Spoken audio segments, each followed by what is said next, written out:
여러분 안녕하십니까. 6월 5일 새벽이 되었습니다. 전우석입니다. 오늘은 일요일인데도 특별히 방송을 합니다.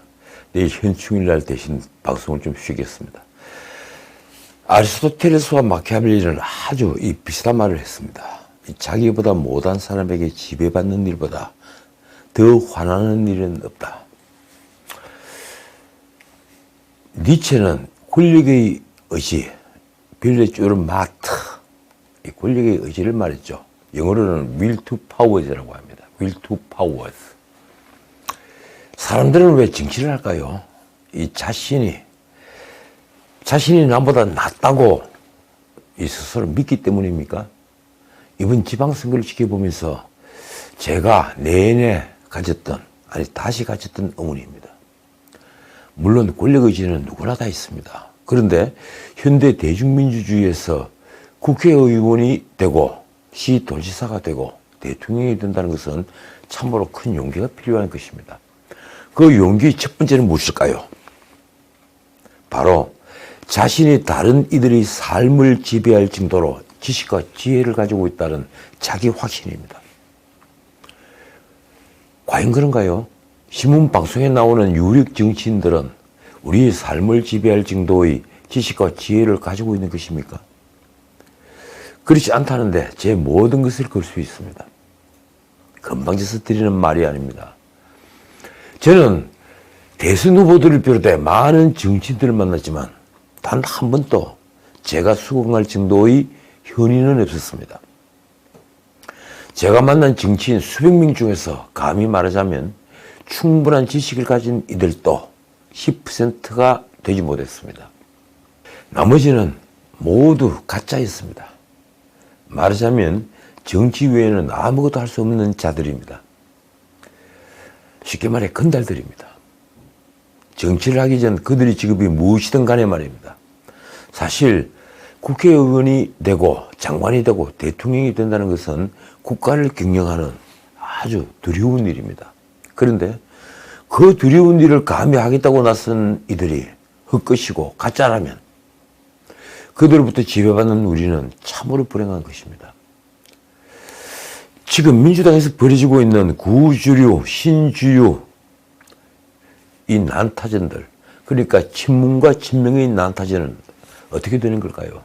그들은 모두 진짜이고 헛것이 아닌가요? 민주당은 3일 당무위원 국회의원 연석회의를 4시간이나 열었습니다.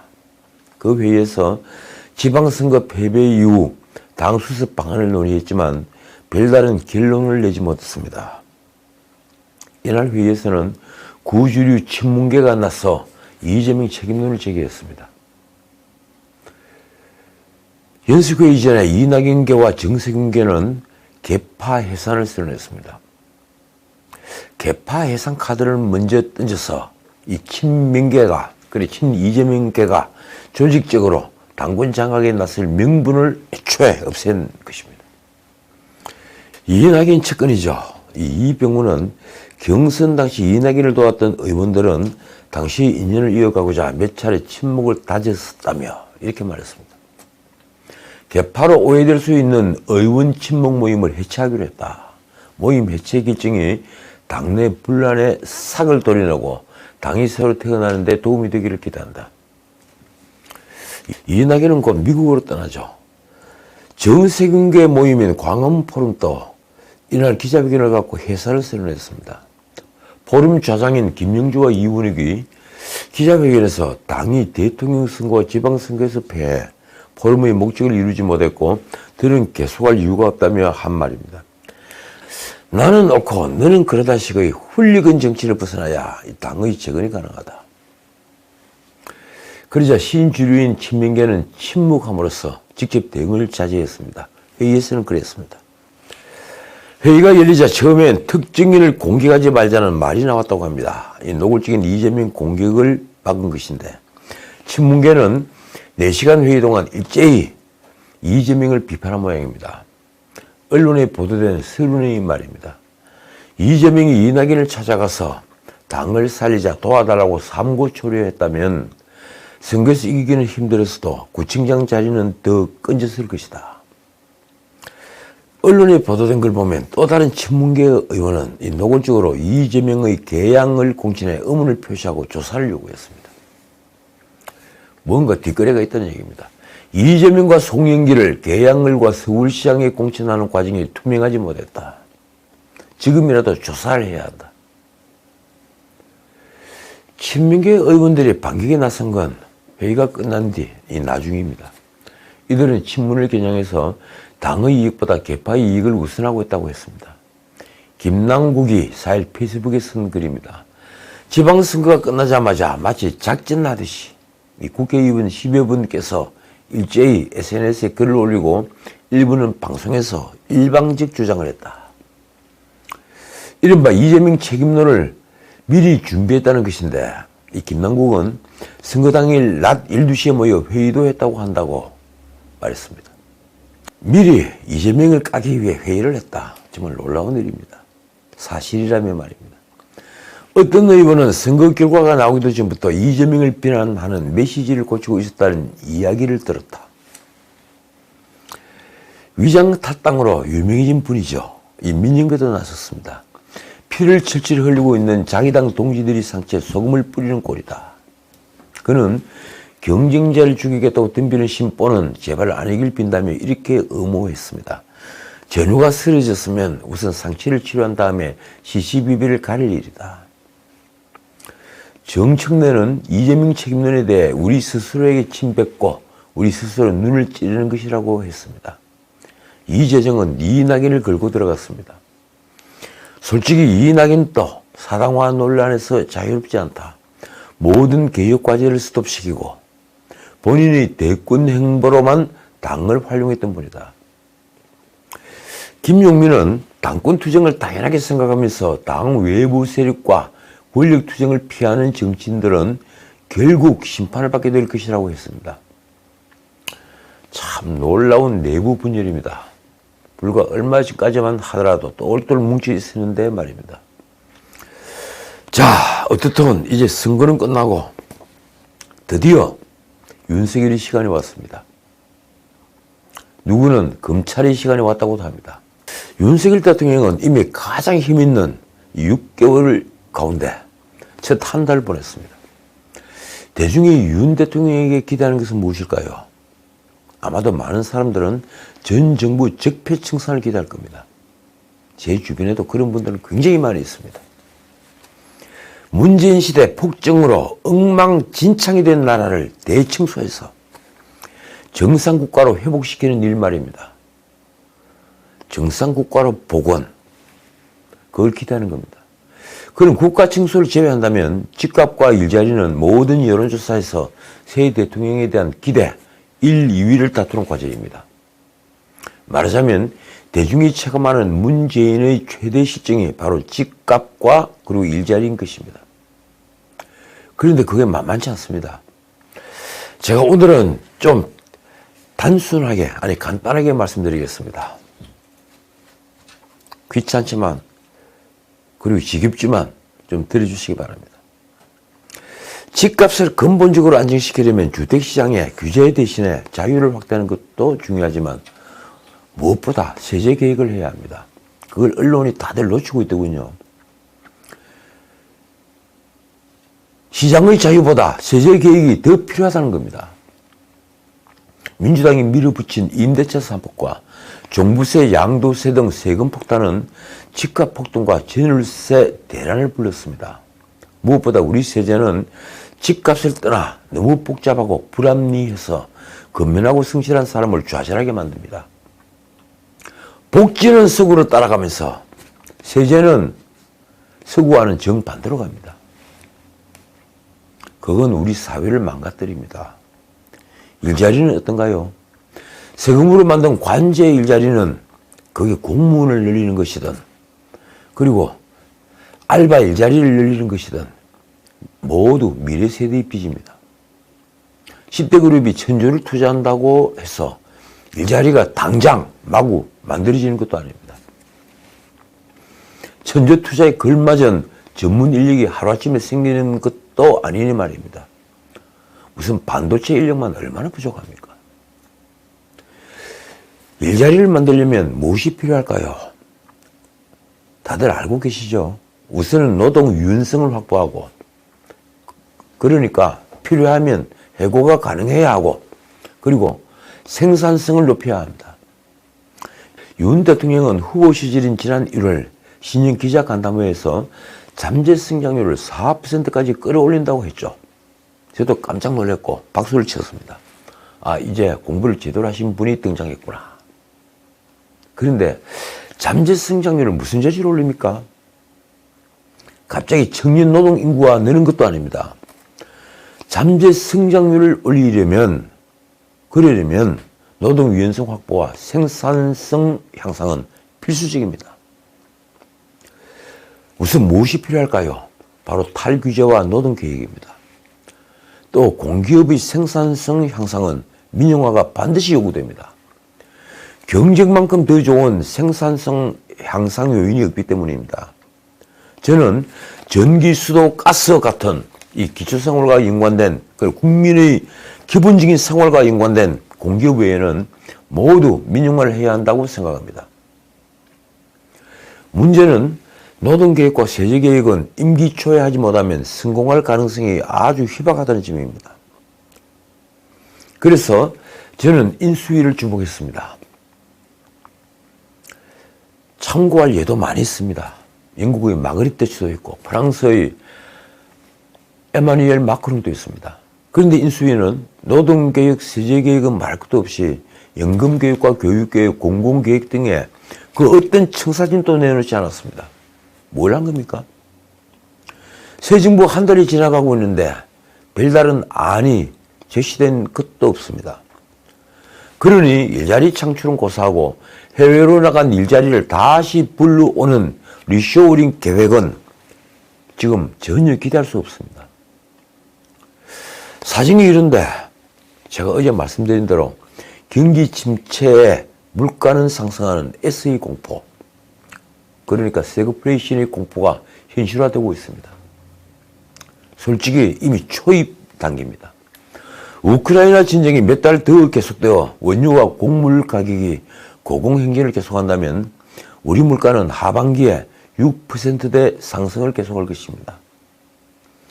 당연히 경제성장률 목표치는 계속 낮아져 어쩌면 2% 초반대로 급락할 수도 있습니다. 윤석열 정부가 아무리 애를 써도 유가는 물론 이미 무기화되고 있는 곡물 가격도 어찌할 수가 없기 때문입니다.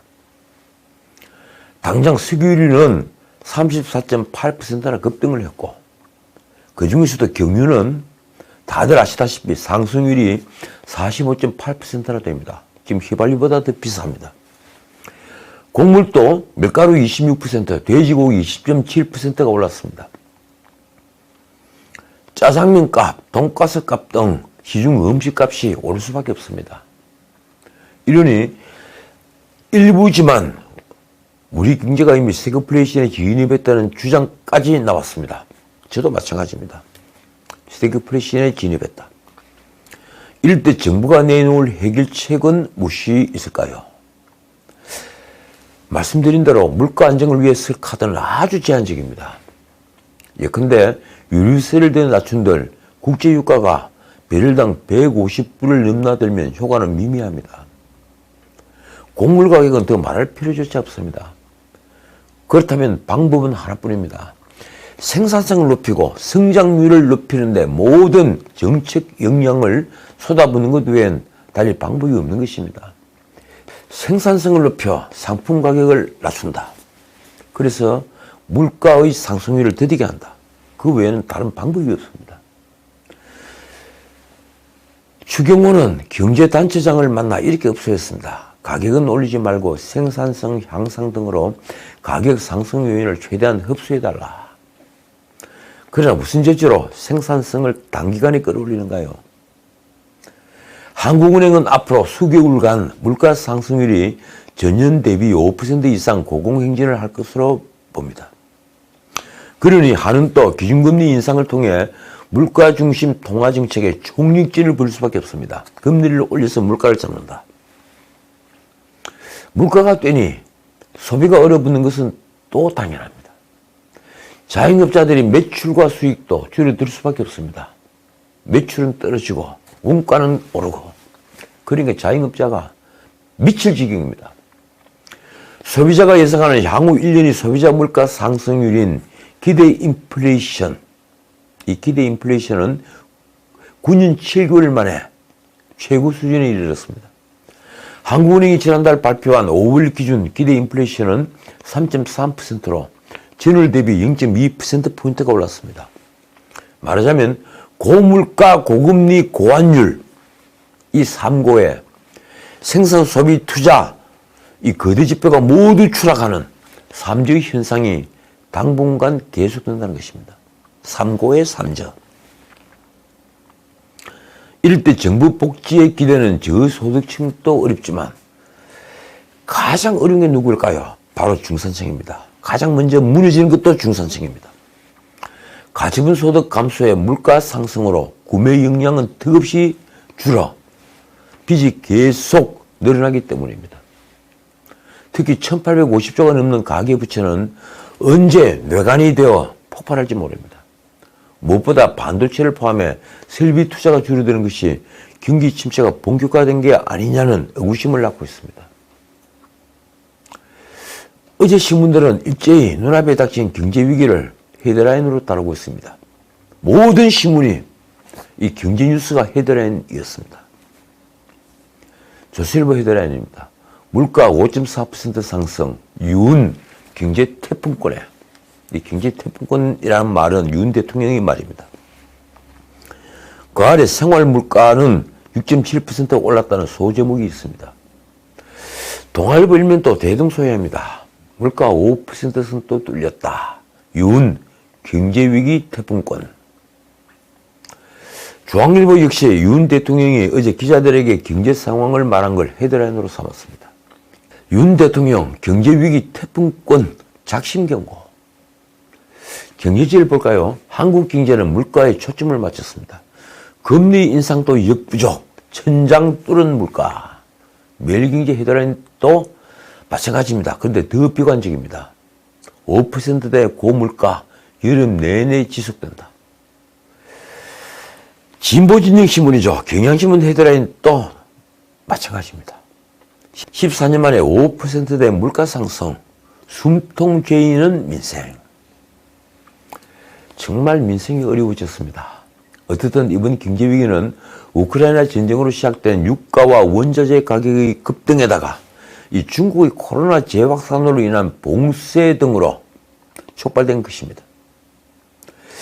중국의 봉쇄, 이게 뭘 의미할까요? 저 가격의 상품이 우리나라에 들어오지 못한다는 겁니다. 그런데 근본적으로는 문재인 정부의 재정 고갈로 윤석열 정부에서 쓸 돈이 없기 때문입니다. 곳간이 텅텅 비어 재정으로 외부 충격을 흡수할 여지를 완전히 없앤 것입니다. 게다가 최저임금의 급격한 인상과 노동시간의 일률적 단축이 부른 노동비용 상승은 경제를 마비시키는 마취제 역할을 하고 있습니다. 그래도 정부는 민생대책으로 수입품 관세 인하 등 3조 1천억 규모의 물가 안정 대책을 내놨습니다. 한편으로 자영업자 손실보상으로 막대한 돈을 풀면서 말입니다. 아마 지금 속이 가장 타들어가는 사람은 누구일까요? 바로 추경호일 것입니다. 새 곡간직이 말입니다. 그가 민생대책을 내놓으면서 한 말이 이렇습니다. 정부는 현재 쓸 수 있는 수단을 우선 동원해서 민생대책을 발표한 것이다. 앞으로 상황을 진단하면서 추가적인 대책을 지속 강구할 것이다. 솔직히 뒤에 덧붙인 말은 립서비스입니다. 정부가 더 이상 내놓을 대책은 없습니다. 어떻든 한국은행부터 성장률 예상치를 지금 계속 낮추고 있습니다. 한은은 GDP 성장률 예상치를 이미 3.0%에서 2.7%로 내렸습니다. 산업연구원, 이 KIET라고 그러죠. 이 KIET도 경제 성장률을 2.9%에서 2.6%로 낮췄습니다. 국제통화기금 IMF는 역시 3.0%에서 2.5%로 낮췄습니다. IMF가 추정한 올해 세계 경제 성장률이 평균 3.6%이니 우리 경제가 얼마나 지금 궁지에 몰려 있는지 잘 알 수 있는 대목입니다. 윤석열 정부 발등에 불이 떨어졌습니다. 마땅한 대응 방안도 없습니다. 미국이 금리를 빅스텝으로 올리고 있으니, 그러니까 0.5%포인트씩 이 빅스텝으로 올리고 있으니 최악의 외환위기를 막기 위해서라도 우리 역시 금리를 올려야 하는데, 금리가 계속 오르면 경기 침체는 더욱 가속화될 것이리 말입니다. 빚을 지고 있는 중산층이 가장 어려워집니다. 솔직히 이때 필요한 것이 리더십입니다. 윤 대통령부터 노동계획에 직접 나서야 합니다. 지금이라도 늦지 않았습니다. 나라 사정이 이런데도 민노총은 아랑곳하지 않습니다. 한 예를 들까요? 어제 신문에는 일제히 민노총 공공운수노조 화물연대가 7일부터 무기한 총파업을 예고한 가운데 국내 1위 소주 업체인 하이드진로 공장에서 집단 운송 거부에 나선 뉴스가 실려 있습니다. 한번 살펴보십시오. 지난 2일 하이드진로의 운송 위탁사 노조원 130여 명은 공장 정문을 화물차로 바꿔 공장을 증가하며 공장 가동이 중단됐습니다. 미국 같으면 상상할 수 없는 일입니다. 3일에도 정부 시위는 계속됐습니다. 하이드진로 화물차주들이 올해 3월 화물연대에 가입한 뒤에 화물 운임 30% 인상을 요구하며 부분 파업을 벌이다가 2일부터 전면 파업에 들어가는 것입니다. 그 바람에 이천 공장과 청주 공장은 파업으로 일평균 출고량이 평소의 59%로 감소했습니다. 솔직히 민노총과 노동계획 현안을 논의하는 것은 아주 어려운 일입니다. 그리고 그 민노총과 한노총 등 거대 노조가 담당하고 있는 노동자도 전체 노동자의 10% 정도에 지나지 않습니다. 그러나 그 어려운 길을 마그릿 대치 여사는 헤쳐나가 영국 병을 치유했습니다. 에마뉘엘 마크롱은 대통령 취임 즉시 노동계획에 나섰지만 무려 1년이 걸렸습니다. 취임 당일 협상에 나섰죠. 대통령과 관련 부처 장관들은 노조와 400회가 넘는 담판을 벌였습니다. 마크롱부터 타운홀 미팅 형식의 토론회를 수없이 했을 정도입니다. 전국에 다 달려갔습니다. 그러나 우리에게 마냥 시간이 있는 것이 아닙니다. 지금 노동계획으로 노동 유연성을 확보하지 못한다면 대한민국의 미래는 없습니다. 다시 말씀드리지만 윤석열 대통령의 발등에 불은 떨어지는데 지금 아무도 그 불을 끄려고 하지 않습니다. 아까운 시간은 속절없이 가는데 말입니다. 헌법재판소가 이 국민의힘 김기현에 대한 국회 30일 출석정지, 징계효력정지 가처분 신청을 3일 인용했습니다. 놀라운 일입니다. 헌재가 국회의 의결사항의 효력을 중지시켰다. 민주당은 지난 4월 검수완박 법안을 처리할 때 김기현이 법사위원장 자리에 앉아 법사위 회의를 방해했다는 이유로 김기현을 윤리위에 제소하고 결국 5월 20일 본회의를 열어 징계안을 단독 처리했습니다. 전례 없는 일입니다. 과거 어느 집권 세력도 그렇게 하지 못했습니다. 이를 헌법재판소가 제동을 건 겁니다. 이 역시 전례가 없긴 마찬가지입니다. 헌법재판소의 가처분 결정이 나오자 김기현이 한 말이 이렇습니다. 너무나 당연한 헌재 결정에 대해 민주당이 뭐라고 궤변을 내려놓을지 흥미진진하다. 그런데 아직까지 민주당 반응은 없더군요.